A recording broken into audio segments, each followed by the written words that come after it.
Hi అండి. Welcome to Supriya channel. ఈరోజైతే ఈ వీడియోలో నేను గోధుమ రవ్వ కిచిడి చేస్తున్నానండి. ఒక్కసారి ఈ రెసిపీ ట్రై చేశారంటే మళ్ళీ మళ్ళీ ఇదే చేసుకొని తింటారండి. అంత బావుంటుంది. నన్ను నమ్మండి. పిల్లల్ని, ఫ్యామిలీని మెప్పించాలి అంటే హెల్తీగా, టేస్టీగా ఉండే రెసిపీస్ చేసి పెట్టాల్సిందే అండి. కొంచెం కష్టపడితే సరిపోయిద్ది. ఇక్కడ గోధుమ రవ్వ కిచిడి కొంతమందికి ఇష్టం ఉండదండి, తినరు. సో, మీరిలా చేసి పెట్టారంటే అది వాళ్ళ ఫేవరెట్ డిష్‌గా మారిపోయిద్దండి. సో, ఇంకెందుకు ఆలస్యం ట్రై చేసేద్దామా? వచ్చేయండి. ఇక్కడ నేను ఒక బౌల్ తీసుకొని, ఒక గ్లాస్ గోధుమ రవ్వ, హాఫ్ గ్లాస్ పెసరపప్పు తీసుకొని 3 టైమ్స్ వాష్ చేసి పక్కన పెట్టాను.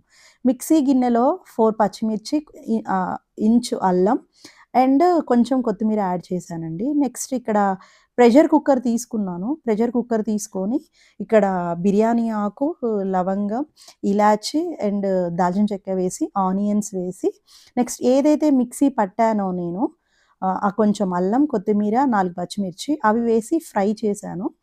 నెక్స్ట్ ఇక్కడ నేను ఒక మీడియం సైజ్ పొటాటో తీసుకున్నానండి. సో, ఆ మీడియం సైజ్ పొటాటో ఇలా పెద్దగా ముక్కలొద్దండి. కొంచెం ఈ సైజ్ ముక్కలైతే బావుంటుంది. సో, ఇలా నేను కట్ చేసి పెట్టుకున్నాను. నెక్స్ట్ ఇక్కడ నేను ఫ్రోజన్ బఠానీ యూజ్ చేశాను. మీరు గనక ఫ్రోజన్ బఠానీ యూజ్ చేయకపోతే నార్మల్ బఠానీ అయితే నైట్ సోక్ చేసుకోండి. నైట్ సోక్ చేసుకొని అలా అయినా చేసుకోవచ్చు. అండ్ ఇక్కడ కొంచెం సాల్ట్ అండ్ కొద్దిగా సరిపడినంత సాల్ట్, కొంచెం పసుపు వేశానండి. ఒక్క 5 మినిట్స్ మనం ఏంటి అనంటే కొంచెం మీడియం ఫ్లేమ్‌లో పెట్టేసి కుక్ చేసుకుంటే గనక ఇక్కడ ఈ ఆలు అనేది సాఫ్ట్ అయిపోతుంది. అండ్ ఇక్కడ చూడండి ఎంత బావుందో, చూస్తేనే మనకు అర్థమవుతుంది. చూడగానే కొన్ని చెప్పేయొచ్చండి టేస్ట్ ఎలా ఉంటుంది అని చెప్పి.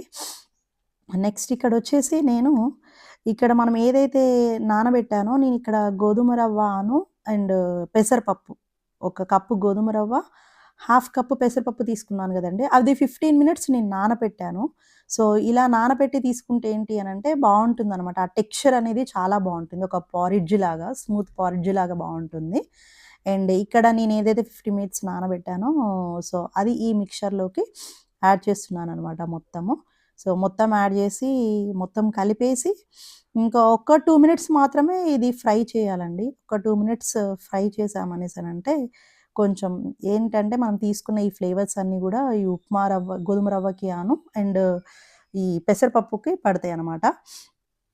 నెక్స్ట్ ఇక్కడ నేను 1 కప్పు గోధుమ రవ్వ, హాఫ్ కప్ పెసరపప్పుకి నేనిక్కడ 3 గ్లాసెస్ వాటర్ యాడ్ చేస్తున్నానండి. సో, 3 గ్లాసెస్ వాటర్ అయితే సఫిషియంట్. ఇక్కడ ఈ స్టేజ్‌లో ఏంటి అంటే నాకు సాల్ట్ సరిపోలేదనిపించింది. సో, సాల్ట్ అయితే యాడ్ చేశాను. సో, నెక్స్ట్ 3 విజిల్స్ తర్వాత రెసిపీ ఇది. Thank you.